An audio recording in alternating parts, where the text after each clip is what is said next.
कृत्स्नम इति अनेकस्य अशेषाभिधानम। कृत्स्न किसको कहते हैं? अनेकों में जो अशेष का अभिधान है, संपूर्णता का जो अभिधान है, जो नाम है, जो संज्ञा है, उसको कृत्स्न कहते हैं। कृत्स्न का मतलब ही ये है अनेकों में संपूर्णता, एक। तो यहां पर तो अनेक है ही नहीं, अवयवी क्या है? एक है, तो वहां पर कृत्स्न शब्द का प्रयोग ही नहीं होगा। कृत्स्नम इति अनेकस्य अशेषाभिधानम, और एक देश का प्रयोग भी नहीं होगा, क्योंकि एक देश किसको कहते हैं? एक देश इति नानात्वे कस्यचित अभिधानम। एक देश किसको कहते हैं? नानात्व में कोई एक देश, माने कई सारी चीजें हों और फिर उसमें एक पार्ट को एक देश कहेंगे। यहाँ तो कई सारी चीज है ही नहीं, नानात्व है ही नहीं ना। यहाँ पर अवयवी में क्या है? एक ही है, अवयवी एक ही होता है हमेशा ही। तो इसमें दोनों ही प्रश्न नहीं बन पाएंगे। ना तो इसको आप कृत्स्न कह सकते हैं, क्योंकि कृत्स्न होता है अनेक में अशेष अभिधान, तो यहाँ अनेक है नहीं, यहाँ तो एक है, तो कृत्स्न शब्द का प्रयोग नहीं होगा। और यहाँ पर एक देश का भी प्रयोग नहीं होगा, क्योंकि एक देश उसको कहते हैं जो नानात्व में किसी एक देश का अभिधान करता हो। तौ इमौ कृत्स्नैक देश शब्दौ भेद विषयौ न एकस्मिन् अवयवीनि उत्पद्येते भेदाभावात् इति। तो इसलिए ये जो दोनों ही शब्द हैं, जो कि आपका पहला आक्षेप था 7 नंबर सूत्र वाला, वो उपपन्न ही नहीं हो पाएगा। तौ इमौ कृत्स्न एक देश शब्दौ, ये दोनों कृत्स्न और एक देश, ये दोनों शब्द भेद विषयौ, ये भेद विषय वाले हैं। माने अनेक में एक कहना हो तब तो कृत्स्न कहेंगे, और अनेक में कोई एक देश कहना हो तब एक देश का, अनेक में से कुछ को कहना हो, नानात्व में से कुछ को कहना हो तब एक देश का प्रयोग होता है। तो ये दोनों शब्द भेद विषय, ये दोनों शब्द भेद विषय वाले हैं। और अवयवी में तो अभेद होता है, क्योंकि वो है ही एक, उसमें भेद शब्द का प्रयोग नहीं हो सकता है। न एकस्मिन् अवयवीनि उपपद्येते भेद अभावात् इति। इसलिए एक ही अवयवी में इन दो शब्दों का प्रयोग हो ही नहीं सकता है, क्योंकि एक में भेद का अभाव होने से। आप समझ गए? इतनी जल्दी जल्दी कैसे समझ रहे हो? अन्य अवयव अभावात् नैक देशेन वर्तते इति अहेतु। और कह रहे हैं अन्य अवयव अभावात्, ये तो पहले वाले का खंडन कर दिया 7 नंबर सूत्र का। इन्होंने 7, 8, 9, 10 4 सूत्रों से अवयवी का वो किया ना, खंडन किया। तो पहले सूत्र का खंडन इन्होंने कैसे कर दिया? ये शब्द अवयवी में उत्पन्न ही नहीं होंगे, ना तो कृत्स्न शब्द प्रयोग होगा और ना तो एक देश होगा। वैसे अवयवी में एक देश होता तो है, आपको समझ में कैसे आया? जरा मेरे को समझाओ आप। अवयवी में तो एक देश होता है, उसका बुध्न होता है, उसकी ग्रीवा होती है घटकी, उसका उदर होता है, तो एक देश तो है ये। आप कह रहे हो कि हम तो समझ गए, तो मेरे को समझाओ आप। समझाओ जी प्रशांत जी, आप ज्यादा समझे हो कि उसके बुध्न, उसका बुध्न किसको कहेंगे? इसको वो दो माइक। ग्रीवा किसको कहेंगे? बुध्न किसको कहेंगे? उसका किनारा घड़े का, उसका पेंदा, उसका उदर, ये सब एक देश तो हैं। इन सब को तो मिला करके एक घट बनता है अवयवी। प्रणाम। यदि घट शरीर को लेता हूँ मैं, इस शरीर में हस्तों को बोलेंगे तो केवल हस्तों का कोई अस्तित्व नहीं रहेंगे ना, पूरा शरीर बनने से हस्त भी आ जाएगा उसमें।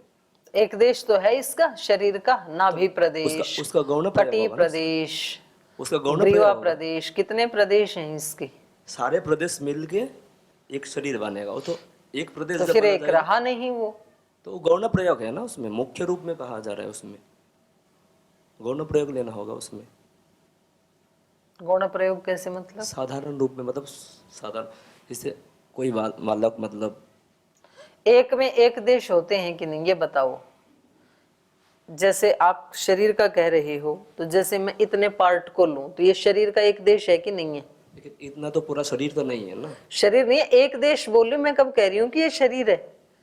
मेरा तो प्रश्न ही ये है कि ये एक देश है कि नहीं है? एक एक अंश ही सब है, देश नहीं अंश बोल सकते इसको। लो, ये संज्ञा मात्र का भेद हुआ ना, इसमें अब आप छल का प्रयोग मत करो। एक देश तो है ही, इसका आप कैसे डिनाई कर सकते हो? इधर दो इनको, विद्वानों को, ये बताएंगे। ये कह रहे हैं कि इसमें कृष्ण का प्रयोग भी नहीं हो सकता है और एक देश का भी प्रयोग नहीं हो सकता है एक में। तो इसके बारे में बताओ आप जरा। ये 7वें नंबर सूत्र में पूज्य दीदी जी इन्होंने कहा कि एकैको अवयवो न तावत कृत्स्ने अवयविनी वर्तते। एक जो अवयव है वो संपूर्ण अवयवी में नहीं रह सकता। ना ना, संपूर्ण अवयवी एक में नहीं रह सकता, ये कहा इन्होंने। एकैको अवयवो, एक एक जो अवयव है, कृत्स्ने अवयविनी वर्तते, न कृत्स्ने अवयविनी वर्तते। हाँ, तो अवयवी में नहीं रहता ऐसे सब। एक अवयव संपूर्ण में नहीं रहता, मतलब एक जो अवयव है ये ही पूरे में अव्याप्त हो जाए, ऐसा नहीं हो सकता। नहीं। क्यों? क्यों नहीं रह सकता? क्योंकि वो तो नहीं, आगे बताया ना हेतु, उनके परिमाण का भेद होने से। परिमाण भेद होने से। तो जब यदि एक ही अवयव संपूर्ण में हो जाएगा तो फिर अवयव होंगे ही नहीं ना, फिर तो एक ही हुआ ना। फिर तो अवयवी और अवयव एक ही हो गए। तो एक जो यहाँ पे व्यवहार कर रहे हैं और कृष्ण व्यवहार कर रहे हैं, तो कृष्ण तो संपूर्ण को कहते हैं। हाँ। तो उसका बुद्ध, उसका उदर, उसकी ग्रीवा, इन सब को मिला करके तो कृष्ण बनता है। तो कृष्ण का प्रयोग तो हो सकता है, क्यों नहीं होगा? कृष्ण अवयवी, संपूर्ण अवयवी शब्द जो है, तो उसके साथ कह रहे हैं कि कृष्ण शब्द का प्रयोग नहीं कर सकते। क्योंकि अवयवी एक ही है तो वो फिर संपूर्ण ही है, तो उसके साथ अलग से संपूर्ण शब्द क्यों लगा? पर उसमें एक देश तो होते हैं अवयवी में। अवयवी संज्ञा ही इस बात को सिद्ध करती है, अवयव वाला, और वो जो उसका अवयव है वो एक देश ही तो है। ये मतलब एक बार में एक ही चीज को पकड़ रहे हैं। जब अवयवी को कह रहे हैं तो उसके साथ कृष्ण शब्द को जोड़ रहे हैं कि अवयवी है तो कृष्ण उसके साथ नहीं लगाएंगे, अवयवी ही पूर्ण है। लगाना तो पड़ेगा, लगा सकते हैं ना। एक ही है तो फिर कृष्ण कहने की क्या जरूरत है? ऐसे कहे कृष्ण किसको कहेंगे आप? संपूर्ण अवयवी। तो अवयवी तो एक ही है, तो अवयवी कहने से ही वही अर्थ निकल रहा है जो संपूर्ण अवयवी कहने से निकल रहा है। ठीक है, इनकी जो परिभाषा है कि नानात्व में जो, अनेकत्व में जो अशेष विधि है उसका नाम कृष्णता है। तो ठीक है, यहाँ पर कोई अशेष विधि का कथन नहीं किया जा रहा है, यहाँ तो एक का कथन किया जा रहा है। ठीक, पर अवयवी में एक देश भी नहीं होता है, ये कैसे सिद्ध करेंगे? अवयवी में एक देश तो होता ही है। अवयवी में एक देश ना कह के मतलब अवयवी एक देश नहीं होता, ऐसे कह रहे हैं। ना ना, ये तो ऐसे तो कह रहे हैं अवयवी में एक देश नहीं होता है। इसका उत्तर जो दे रहे हैं, एक अवयवो ना तावत कृष्ण अवयवी नहीं वर्तते। अरे भाई यहाँ हो ना आप 11 नंबर में, जो इनका परिहार कर रहे हैं। कृत्स्नम इति अनेकस्य अशेषाभिधानम, एक देश इति नानात्वे कस्यचित अभिधानम। एक देश जो नानात्व में कोई एक है उसका नाम एक देश होता है। तौ इमौ कृत्स्न एक देश शब्दौ भेद विषयो न एकस्मिन् अवयवीनि उपपद्येते भेदाभावात्। इस पंक्ति का अर्थ समझाओ, ये मेरे को समझ में नहीं आ रहा। कृत्स्न और एक देश ये दोनों भेद शब्द के विषय हैं, तो ये एक अवयवी में तो उपपन्न नहीं हो पाएंगे, ये इनका कहना है। तो मैं कह रही हूँ कि घट में तो एक देश दिखाई देता ही है। हाँ, तो जब भेद करके देखेंगे तब तो है ही, और यदि भेद करके नहीं देखेंगे तो नहीं रहेगा। तो फिर आप तो दोनों का पक्ष स्थापित कर रहे हो, इस एक वाले को समझाओ। एक आकाश सर्वव्याप्त होता हुआ भी एक घड़े में, ये ले लो ना, क्या पता मिलजुल के नैया पार कर दो। अकेले अकेले तो कर नहीं पाए। आकाश तो एक ही है, लेकिन उस आकाश जब घड़े में आ जाता है तो मतलब घट आकाश बोला जाता है। लेकिन आकाश तो मूल में तो एक ही है ना, ऐसे गौण रूप प्रयोग हो रहा है ना, ऐसे ही गौण रूप में ले सकते हैं। मैं ऐसे बोलना चाहता ये तो आप बता ही चुके हो। हाँ जी, आप भी कुछ बोलोगे अगले विद्वान? ओम प्रचलित। जो संपूर्ण अवयवी की बात कर रहे हैं, और एक देश, जब हम कहते हैं कि अनेक देश, तो एक एक देश करके लेंगे। जब अनेक देश वाली संकल्पना ले रहे हैं तब तो कृत्स्न शब्द उसमें भी कृत्स्न उत्पन्न हो शब्द जाएगा। उत्पन्न तो हो जाएगा। और जब ये अवयवी की बात कहते हैं तो उसमें अवयवी को पूर्ण देखते हैं। जैसे कहते हैं हम शरीर है, तो फिर जब शरीर एक अवयवी के रूप में देखेंगे तो उसमें फिर हम ऐसे कहेंगे ये इसका एक भाग ये नाक, एक भाग हस्त, ऐसा प्रयोग फिर साधु प्रयोग नहीं होगा। फिर तो वो अवयवी एक संपूर्ण उस शरीर को ही एक अवयवी कहेंगे। और जब हम एक हाथ है, एक पैर है, तो फिर एक एक अवयव रूप में जब लेंगे उसको, तो फिर उसमें अवयव में अनेक अवयव ऐसी उत्पत्ति करेंगे। फिर उसको हम कहेंगे कि अवयवों का समूह, ऐसे करके बताएंगे। हाँ, तो ये कहना चाह रहे हैं कि ये जो शब्द हैं ये भेद के विषय, एक है भेद शब्द, एक है अभेद शब्द। जैसे आप शरीर को उदाहरण लेंगे तो हमने कहा एक देश है इसका हाथ। अब हाथ को काटो, यहाँ रखो एक देश को।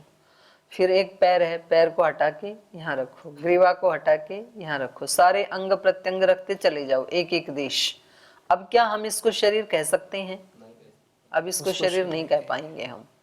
शरीर का मतलब है अभेद।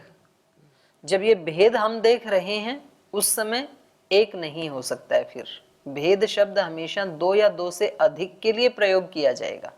जब हम कहेंगे इस विद्यार्थी और इस विद्यार्थी में भेद है, तो कम से कम दो तो होने चाहिए ना। एक ही है, उसके लिए भेद किसका बताएंगे हम? भेद के लिए कोई तो लाना पड़ेगा ना, चाहे वो नजदीक है या दूर है। भाई ये विद्यार्थी सबसे भिन्न है, तो इसमें हमें सबको लाना पड़ेगा पहले, और फिर उसमें से एक को कहना पड़ेगा। तो एक को जब कहेंगे तो भेद शब्द प्रयोग नहीं हो सकता है, क्योंकि भेद, ये जो शब्द है भेद, इसका विषय दो या दो से अधिक हो सकते हैं। तो यहाँ पर ये अवयवी जब कह रहे हैं तो अवयवी इन सारे अंगों को मिला देने के बाद ऊपर से नीचे तक जो भी पदार्थ बना अवयवांतर से, तो उसका नाम अवयवी है। तो उसको ही ध्यान में रख करके ये कह रहे हैं कि यहाँ भेद शब्द की उपपत्ति ही नहीं होगी। जो आप कृत्स्न शब्द कह रहे हैं इसकी भी उपपत्ति नहीं होगी, क्योंकि कृत्स्नता वहां होगी जब बहुत सारे भेद हैं और फिर हम कहेंगे ये सब एक ही जैसे हैं। तो ये संपूर्ण अंगों की कृत्स्नता है, ये मिट्टी के अवयवों की कृत्स्नता है, तो बहुत सारे अवयव दिखने चाहिए। तो कृत्स्नता यहाँ पर प्रयोग नहीं होगी, क्योंकि उसके लिए भी इन्होंने कहा कृत्स्नम इति अनेकस्य अशेषाभिधानम। अनेकों में जो अशेष का अभिधान है उसको ही कृत्स्न कहते हैं। ठीक है।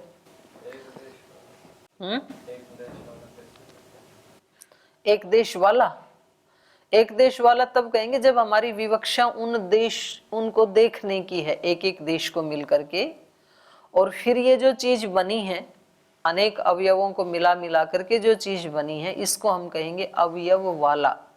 तो अब हम उस वस्तु को क्या देख रहे हैं? बहुत सारे अवयवों का एक संयोग देख रहे हैं।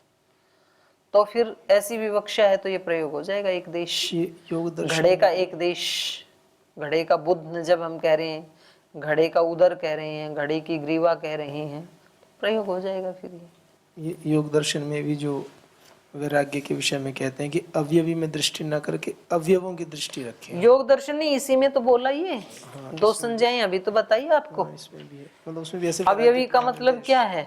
निमित्त संज्ञा और अनुव्यंजन संज्ञा। और दूसरी संज्ञा क्या है? ये भेद वाली है, भेदेन अवयव संज्ञा। भेद से जब देखेंगे इसको तो फिर अवयव संज्ञा हो जाएगी। अवयव संज्ञा कैसे? केश ये एक भेद है, लोम एक भेद है, मांस एक है, शोणित एक है, अस्थि एक है। तो उस एक ही चीज में जब भेद की विवक्षा से देखेंगे तो फिर ये एक देश का उपलब्धि हो जाएगी। फिर चलिए आगे चलते हैं। अन्य अवयव अभावात नैक देशेन वर्तते इति अहेतु। दूसरा इन्होंने हेतु क्या दिया था? 8वें सूत्र में इन्होंने कहा था तेषु च अवृत्ते अवयवी अभाव। संपूर्ण अवयवों में भी अवयवी नहीं रह सकता है। तो कह रहे हैं अन्य अवयव अभावात, अन्य अवयवों का अभाव होने से नैक देशेन वर्तते इति अहेतु, एक देश में भी अवयवी नहीं रहता है, तो इसलिए ये भी अहेतु है जो आपने हेतु दिया था। उसका खंडन करते हुए कह रहे हैं अवयवांतर भावे भी अवृत्तेः अहेतुः, अवयवांतर अभावे अपि, अवयवांतर भावे अपि, अवयवांतर का भाव होने से भी, अवयवांतर माने एक से अधिक अवयव, तो अवयवांतर का भाव होने से भी अवृत्ते, अवयवी नहीं होता है, क्योंकि अवयवी का मतलब ही ये है कि उसमें और कोई अवयव नहीं है। अवयवांतर का भाव होने से भी अवयवी नहीं होता है, इसलिए जो आपने कहा था ना कि 8वें नंबर सूत्र में तेषु च अवृत्ते अवयव अभाव, तो कह रहे हैं तो भी ये हेतु आपका ठीक नहीं है, क्योंकि अवयवी और अवयवों में जो है वो आश्रय और आश्रित भाव का संबंध नहीं रहेगा। जब हम भेद विवक्षा से देखेंगे तो अवयवी और अवयव, इनमें आश्रय और आश्रित का संबंध हो जाएगा। अवयवी किसके आश्रय से रह रहा है? अवयवों के आश्रय से। और जब हम एक ही कह रहे हैं तो उसमें ये दोनों का आश्रय आश्रित भाव उत्पन्न नहीं हो पाएगा। अवयवांतर भावे अपि अवृत्ते अहेतु, तो ये कहना ये चाह रहे हैं कि ये जो आप कह रहे हो ये आपका हेतु उचित नहीं है, क्योंकि बिना आश्रय के वो रहेगा कहाँ? अवयवी है, यदि उसकी सत्ता है तो कोई तो आश्रय होना भी चाहिए ना। निराधार तो कोई वस्तु रह ही नहीं सकती है, कोई भी अवयवी किसी ना किसी के आश्रय तो रहेगा। तो यदि आप अवयवांतर का भाव मानो भी, जब हम अभेद विवक्षा से कह रहे हैं तो अवयवांतर है नहीं, अवयवी एक है। पर यदि अवयवांतर भावे अपि, अवयवांतर मान भी रहे हैं आप, एक देश भी मान रहे हैं और नानात्व भी मान रहे हैं, तो भी अहेतु है आपका ये कहना, तो भी कोई दोष नहीं है। मतलब अनेक पक्ष में तो ठीक है, अवयवांतर प्रभाव है नहीं, अवयवांतर भाव होने पर भी आप अवयवी का खंडन नहीं कर सकते। इन्होंने ये कहा था ना कि अवयवांतर का भाव होने से भी बहुत सारे अवयव हैं तो भी अवयवी नहीं हो सकता है, ये बोला था ना 8वें सूत्र में, क्योंकि बहुत सारे हैं ना। तो ये कह रहे अवयवांतर का भाव मानो तो भी अवयवी तो है ही, उसमें कोई ये मतलब जो आपने हेतु दिया, प्रतिषेध किया अवयवी का, ये उचित नहीं है। क्यों उचित नहीं है? क्योंकि जो अवयवी है उसमें आश्रय आश्रित का भाव तो रहेगा ही ना, किसी के तो आश्रय रहेगा अवयवी। भाई अवयवी यदि अवयवांतर में नहीं रहेगा तो कहाँ रहेगा आप बताओ? ऐसे पूछ रहे हैं सिद्धांती, पूर्व पक्षी से पूछ रहा है एक तरह से कि अवयवी कहाँ रहेगा? अवयवांतर में ही रहेगा। भाई घट कहाँ रहेगा? मिट्टी के कणों में ही रहेगा, और कहाँ रहेगा? घट को कोई आश्रय तो चाहिए ना। पट कहाँ रहेगा? तंतुओं में ही रहेगा, और कहाँ रहेगा? तो अवयवी, आप अवयवांतर को यदि मान रहे हो तो भी कोई दोष नहीं है, तो भी अवयवी की सिद्धि हो ही जाएगी, क्योंकि अवयवी अवयवों में ही रहता है। अवयवी कहते ही उसको है जो अवयव वाला है। तो भी ये आपने जो हेतु दिया था ये आपका हेतु उचित नहीं है। द्वितीय अध्याय में ऐसे ही कहा था ना, खंडन करके वस्त्र की एक छोर को मैंने पकड़ लिया तो पूरा वस्त्र मेरे हाथ में आ जाता है। चलिए आगे इसका पढ़ते हैं। अवयवांतरा भावात् इति यद्यपि एक देशो अवयवांतर भूत स्यात् तथापि अवयवे अवयवांतरम वर्तेत न अवयवी इति अन्यो अवयवी इति। कह रहे हैं इन्होंने क्या कहा था? अवयवांतर अभावात्, अवयवों का अभाव मानो, क्योंकि सिद्धांति का कहना क्या था? एक ही होता है अवयवी, अवयवांतर होते ही नहीं है। तो कह रहे हैं अवयवांतर अभावात् इति यद्यपि एक देशो अवयवांतर भूत स्यात्, यद्यपि कह रहे हैं एक देश जो है वो अवयवांतर भूत हो सकता है। एक देश को मान रहा है अभी पूर्व पक्षी, तो उसमें तो अवयवांतर भूत मानेगा ही उसको, क्योंकि बहुत सारे अवयवों को मिलकर के तो एक देश बना है। यद्यपि एक देशो अवयवांतर भूत स्यात् तथापि अवयवे अवयवांतरम वर्तेत न अवयवी इति। तो करें फिर भी अवयवों में जो बहुत सारे अवयव हैं, अवयवे अवयवांतरम वर्तेत, एक देश जो अवयव है वो अवयवांतर में रहता है, ठीक है, लेकिन फिर भी न अवयवी इति, अवयवी तो अवयवांतर बहुत सारे अवयवों में नहीं रहता है, क्योंकि अन्य अवयवी, अवयवी क्या है, अवयवों से भिन्न है वो तो कोई चीज। जब तक इतने सारे 1 2 3 4 5 10 20 100 200 अवयव हैं तब तक इसको अवयवी कह ही नहीं सकते हैं। तो इन एक देश तो फिर भी हो सकता है पर अवयवी तो नहीं हो सकता है, ऐसा इन्होंने कहा था, क्योंकि अन्यो अवयवी इति, अन्य अवयवी इति यहाँ पर पूर्ण विराम लगा लीजिए, क्योंकि यहाँ पर पूर्व पक्षी की बात पूरी हो जाती है। अन्य अवयव भावे अपि अवृत्ते अवयविनो नैक देशेन वृत्ति अन्य अवयव भावात इति अहेतु। जो ऊपर 2 लाइनों में बात कही वो ही इस एक पंक्ति से कहा गया है।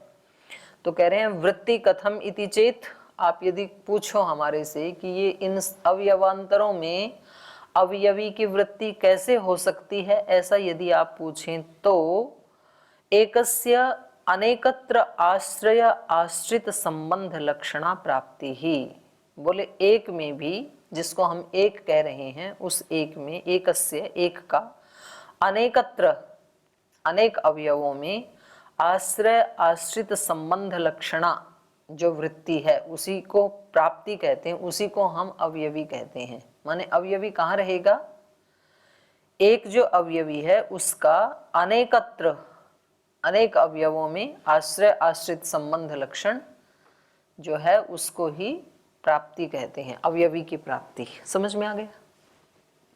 ठीक है, ये लाइन अवयवी कहाँ रहेगा, बहुत सारे अवयवों में आश्रय आश्रित भाव से रहेगा।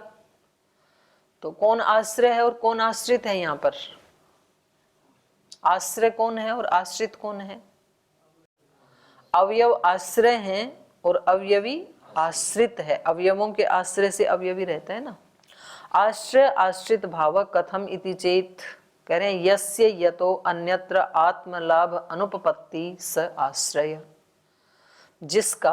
जिससे अन्यत्र आत्मलाभ की अनुपपत्ति है, माने स्वरूप की उपपत्ति जिसकी नहीं हो सकती है, वो तो आश्रय माना जाएगा। आश्रय मतलब कारण। न कारण द्रव्येभ्यो अन्यत्र कार्य द्रव्यम आत्मानं लभते विपर्यस्तु कारण द्रव्येषु इति। तो कह रहे हैं यहाँ पर न कारण द्रव्य नहीं, हाँ, न कारण द्रव्येभ्यो अन्यत्र कार्य द्रव्यम आत्मानं लभते, कारण द्रव्य से भिन्न कार्य द्रव्य अपने स्वरूप को प्राप्त नहीं कर सकता है। तो इसलिए यहाँ कारण द्रव्य तो हो गई आश्रय और कार्य द्रव्य हो गया आश्रित। मिट्टी के कण तो हो गए आश्रय और घट हो गया आश्रित, तंतु आश्रय, वस्त्र आश्रित।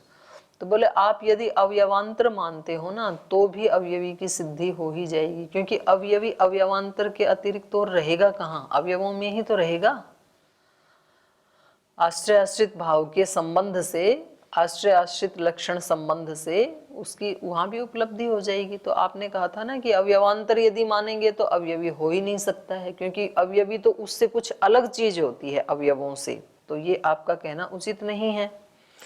तो कह रहे हैं कि ये किसको हम आश्रय माने, तो आश्रय आप उसको मानो जो जिसके बिना अन्यत्र जाकर के आत्मलाभ प्राप्त ना कर सके। जैसे घट जो है वो मिट्टी के कणों को छोड़ के अन्यत्र कहीं आत्मलाभ प्राप्त नहीं कर सकता है। घट की अभिव्यक्ति मिट्टी के कणों में ही हो सकती है, लेकिन मिट्टी के कण घट के बिना रह सकते हैं। घट मिट्टी के बिना नहीं रह सकता है, पर मिट्टी घट के बिना रह सकती है। तो कारण द्रव्य तो उसके बिना रह सकते हैं, पर आश्रय उसको माना जाएगा,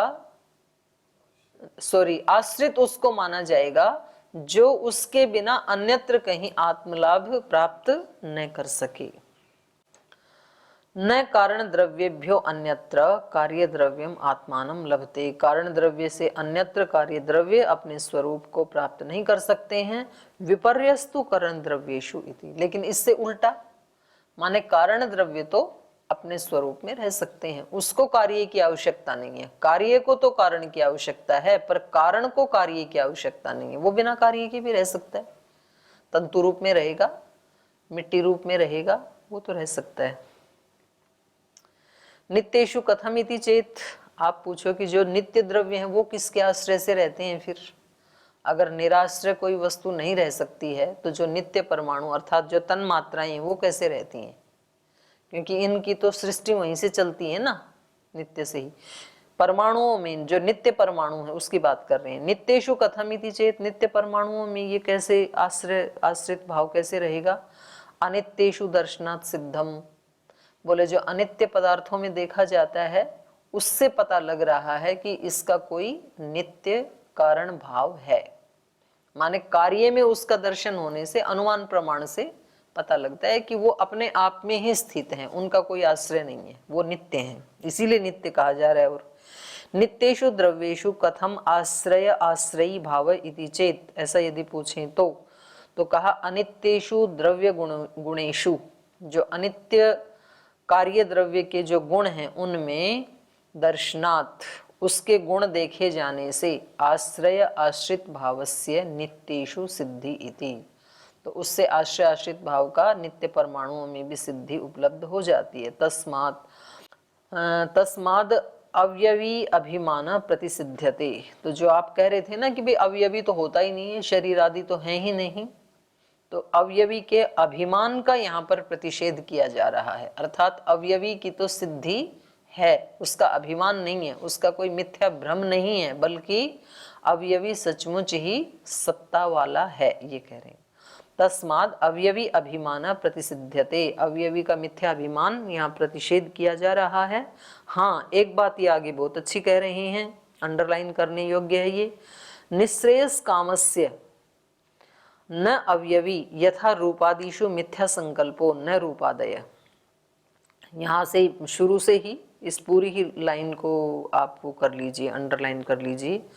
तस्माद अवयवी अभिमान प्रतिसिध्यते निःश्रेयस कामस्य, जो निःश्रेयस की कामना करता है ना व्यक्ति, उसके लिए अवयवी के मिथ्या अभिमान का प्रतिषेध किया जा रहा है कि भाई आप अवयवी में उसके एक एक अंग को देख करके मिथ्या संकल्प पूर्वक जो राग या द्वेष उत्पन्न कर रहे हैं, तो आपको निमित्त संज्ञा और व्यंजन संज्ञा का प्रयोग नहीं करना चाहिए। ये उस व्यक्ति के लिए कहा जा रहा है जो निःश्रेयस की कामना करता है। तस्य अवयवी अभिमान निःश्रेयस कामस्य प्रतिसिध्यते न अवयवी, अवयवी का प्रतिषेध नहीं किया जा रहा है, अवयवी के मिथ्या अभिमान का प्रतिषेध किया जा रहा है। अवयवी तो है, पर अवयवी के रूप में जो मिथ्या अभिमान कर लिया था उसका प्रतिषेध किया जा रहा है। जैसे यथा रूपादिषु मिथ्या संकल्प प्रतिसिध्यते न रूपादय इति, रूप आदियों में मिथ्या संकल्प का प्रतिषेध किया जा रहा है। इस प्रकरण से रूपादि का प्रतिषेध नहीं किया जा रहा है कि रूपादि होते ही नहीं है, रूपादि तो होते हैं, पर उसमें मिथ्या संकल्प जो हम ले लेते हैं उसका प्रतिषेध किया जा रहा है। सर्व अग्रहणम अवयवी असिद्धे इति प्रत्यवस्थितो अपि एतत् आह, तो सर्व अग्रहणम, यदि सबका ही अग्रहण कर लोगे, माने अवयवी का निषेध कर दोगे, तो काम कैसे चलेगा। सर्वाग्रहणम अवयवी असिद्धे, अवयवी की असिद्धि होने से तो सब कुछ का ही अग्रहण होने लगेगा, लोक व्यवहार ही नहीं चलेगा। ऐसा सिद्ध कर देने पर, ऐसा बता दिए जाने पर भी, प्रत्यवस्थित खंडित मत वाला होते हुए भी, एतत् आह, आगे और कह रहा है पूर्व पक्षी, तो इसको हम कल पढ़ेंगे। आज यहीं विराम लेते हैं।